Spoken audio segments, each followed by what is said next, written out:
plants demand better treatment. So, last month I had to go out of town for a week for my cousin's wedding, and I asked my neighbor Dave to water my houseplants. Dave's a good guy. He once held my Amazon packages hostage until I agreed to come over for dinner, but all in all, trustworthy.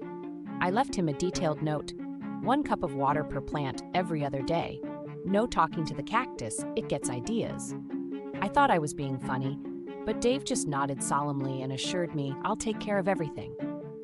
Fast forward to my return. I walk in the door, and the first thing I notice is that all my plants have been rearranged into a circle in the living room. My aloe vera is leaning aggressively toward the spider plant, and the pothos is draped dramatically over the arm of the couch like a Victorian heroine.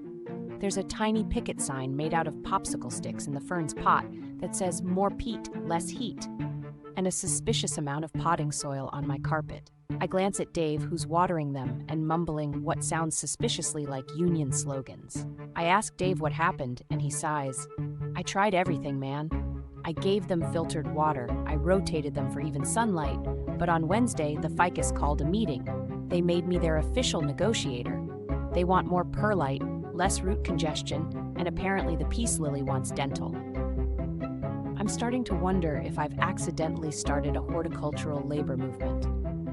I try to reason with the plants, which, by the way, is now a perfectly normal thing to do in my apartment, but every time I suggest repotting, the succulents glare at me like I'm a union buster.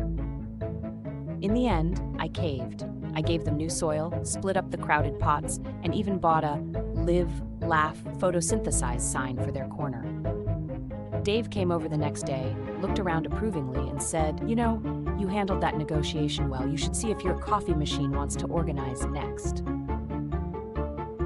And that's how I learned never to underestimate the collective bargaining power of a bunch of houseplants, or to leave Dave unsupervised with anything that can grow roots.